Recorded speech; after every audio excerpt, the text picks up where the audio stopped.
আগামী গত কয়েকদিন পর সিয়াম এর মাস আসতে চলেছে। আমরা সবাই একসাথে রোজা পালন করব। তবে রোজা পালন করার কিছু আগে আমি আপনাদেরকে বলতে চাই যে আপনার মধ্যে 5 ওয়াক্ত সালাত থাকা দরকার। কারণ আমাদের মধ্যে দেখা যায় সচরাচর যে সে তো রোজা করে, সে তো ভোরে উঠে ভাত খায় বা খাওয়ার আহার খায় এবং কি ইফতারের সময় ইফতারও করে, অর্থাৎ সে সব কিছুই করে, কিন্তু তার মধ্যে 5 ওয়াক্ত সালাত থাকে না। মানে পয়েন্ট অফ দ্য নোট, একটু বুঝবেন বিষয়টাকে। তার মধ্যে 5 ওয়াক্ত সালাত থাকে না, সে 5 ওয়াক্ত সালাত পড়ে না, আবার সিয়াম পালন করে, সে সিয়াম করে। তো আমি তাদেরকে বলে দিই, যেখানে 5 ওয়াক্ত সালাত নেই সেখানে আপনি মুসলিম বলে গণ্য নন। আর যেখানে আপনি মুসলিম নন সেখানে আপনার সিয়াম কি করে লাগবে? পৃথিবীর সবচেয়ে বড় ইবাদত, পৃথিবীর সবচেয়ে দামি ইবাদত, এই ইবাদতের আগে আর কোনো ইবাদত পাওয়ারফুল নেই। তা হচ্ছে 5 ওয়াক্ত সালাত, যেটাকে যেটাকে একটা কাফের আর মুসলিমের মধ্যে পার্থক্য ঘটায়, পার্থক্য দেখায় যে একটা মুসলিম আর একটা কাফের মধ্যে পার্থক্যই হচ্ছে 5 ওয়াক্ত সালাত। সুতরাং আপনি রমজান মাসে রোজা পালন করুন, সিয়াম আসছে, সিয়ামের মাসে আপনি সিয়াম পালন করুন, তবে 5 ওয়াক্ত সালাত আপনার মধ্যে থাকা চাই। Point of the note. দ্বিতীয় পয়েন্ট আমি আপনাকে যেটা বলতে চাচ্ছিলাম, যে রোজা যখন শেষ হয়ে যাবে, সিয়ামের মাস শেষ হয়ে যাবে, আপনি যখন ঈদ উদযাপন করতে যাবেন তারপরেই আপনি 5 ওয়াক্ত সালাত ছেড়ে দেন। এরকম নীতি কেন? আপনার মনে এরকম ভাবনা চিন্তা কেন? কেন আপনি 5 ওয়াক্ত সালাত হট করে ছেড়ে দেন? আমাদের মধ্যে সচরাচর আমরা দেখতে পাই। সুতরাং আপনি একটা সুযোগ পাচ্ছেন যে এই সিয়ামটা, এই বছরের একটা সিয়াম আপনি পাচ্ছেন, এরপরের বছর নাও পেতে পারেন। আপনি আজকে আছেন, আপনি কালকেও না থাকতে পারেন। সুতরাং সময় থাকতে 5 ওয়াক্ত সালাতটা ধরুন। আমি আপনাকে বারবার বলছি যে 5 ওয়াক্ত সালাত অতি গুরুত্বপূর্ণ, অতি গুরুত্বপূর্ণ। এই জন্য যে আপনাকে মুসলিম বলে পরিচয় দিতে সাহায্য করবে তা হচ্ছে 5 ওয়াক্ত সালাত।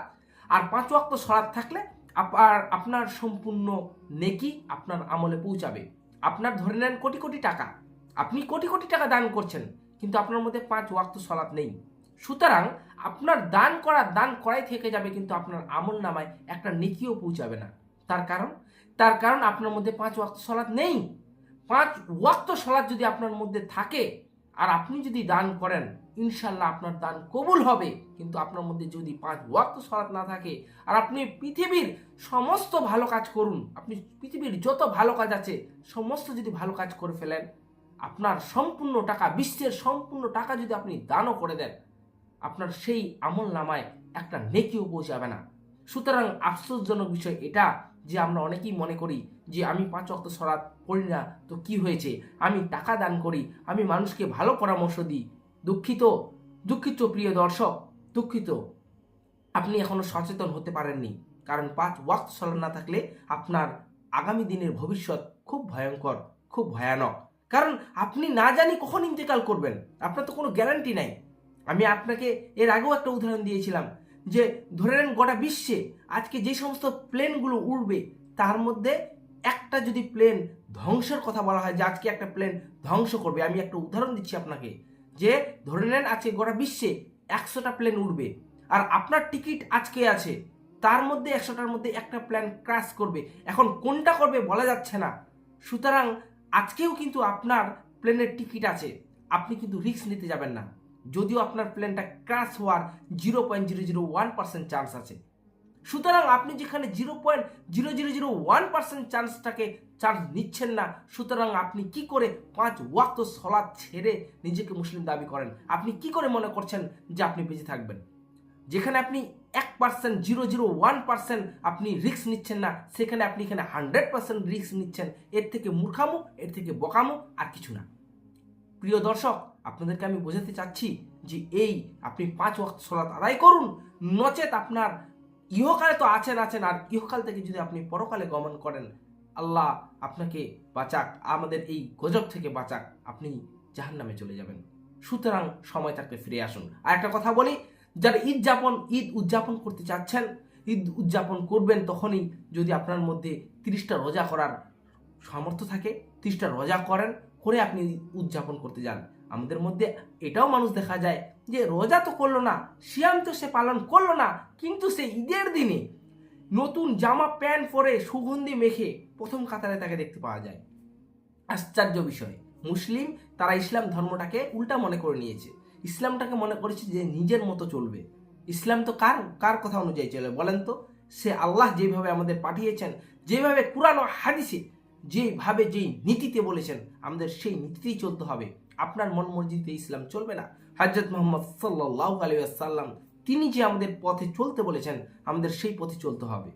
প্রিয় দর্শক, আপনাদের কাছে বিশেষ অনুরোধ, আপনি সালাত আদায় করেন না, আপনার বাপও করে না, আপনার মাও করে না, আপনার ছেলেও করে না, আপনার মেয়েও করে না, আপনার আত্মীয় স্বজন করে না, আপনার বন্ধু বান্ধব, আপনার প্রতিবেশী সালাত আদায় করে না। আপনার কি একটুকু ব্যথা হয় না? যে আপনাকে তৈরি করেছে, যে আপনাকে শ্বাস প্রশ্বাস চালাচ্ছে, যার জন্য আপনি খেতে পাচ্ছেন, যার জন্য আপনি এই প্রাকৃতিক সৌন্দর্য অনুভব করতে পারছেন, আপনি তার দিকে একদিকে মুখ চেয়ে ফিরাচ্ছেন না, আপনি তার দিকে মুখ একদিকে ফিরালেন না। আফসোস, আপনি তার জন্য মাথা সিজদা দিলেন না। দিনে 5 বার আমাদের মুয়াজ্জিন হাইয়া আলাস সালাহ বলছে নামাজের জন্য আসো, আর তুমি কোথায়? তুমি কোথায়? যার জন্য এই পৃথিবী তৈরি, যে এই পৃথিবী তৈরি করেছে, যে গোটা বিশ্ব তৈরি করেছে, তুমি তাকে সিজদা করতে পারো না। এর থেকে আমরা হতভাগা আর কিচ্ছু নেই। সুতরাং আপনি যদি সত্যি নিজেকে মুসলিম দাবি করেন, মুসলিম কনসেপ্টে বিশ্বাস করেন, 5 ওয়াক্ত সালাত লাগবেই লাগবে, তারপরে আগামী হিসাবগুলো হবে। আর আপনার মধ্যে যদি 5 ওয়াক্ত সালাত না থাকে, তাহলে নিজেকে মুসলিম দাবি করাটা একটা বড়ই মূর্খামি। সুতরাং নিজে 5 ওয়াক্ত সালাত আদায় করুন। প্রিয় দর্শক, নিজের ছেলে মেয়েকে আদায় করান এবং প্রিয় আত্মীয় স্বজন বন্ধু বান্ধবকে সলাতের জন্য দাওয়াত পাঠান, যে চলুন বন্ধু, চলুন আত্মীয় স্বজন, চলুন মামা, চলুন ভাগ্নে, চলুন আমরা আজকে 5 ওয়াক্ত সালাত আদায় করি। বাড়ির পরিবেশটা এমনভাবে তৈরি করবেন যেন নামাজটাকে বেশি গুরুত্বপূর্ণ দেওয়া হয়। আমরা বাড়ির পরিবেশ অনেক সময় দেখি যে নাচ গান ঢোল বাজনা, জন্মদিবস পালন, হ্যাপি নিউ ইয়ার পালন, এইভাবে তারা উদযাপন করে। জি না, বাড়ির পরিবেশটা এমন তৈরি করবেন, বাড়ির পরিবেশটা এমন তৈরি করবেন যেন আপনার চারপাশে সলাতের গন্ধ পাওয়া যায়, যেন আপনার চারপাশে আপনি এমন একটা আল্লাহর ভয় দেখাবেন যে হ্যাঁ, আল্লাহ একজন আছে। আপনারা আল্লাহর এমন একটা সিস্টেম তৈরি করবেন গোটা বাড়িটাতে, গোটা প্রতিবেশীতে, যে এমন সৃষ্টি করবেন যে আপনাকে 5 ওয়াক্ত সালাত আদায় করতেই হবে, যে কোনো মূল্যে করতে হবে, যে কোনো হারে করতে হবে। এইভাবে আপনি পরিবেশ তৈরি করুন। নচেত ইহকালে যদি আপনি বেঁচে যান, পরকাল কিন্তু আপনি আর বাঁচতে পারবেন না। জাস্ট একটা সুযোগ দিয়েছে, সুযোগটাকে কাজে লাগান, নচেত আমাদের পরকালে খুবই ভয়ঙ্কর বিষয়। আসসালামু আলাইকুম রহমতুল্লাহি আবার।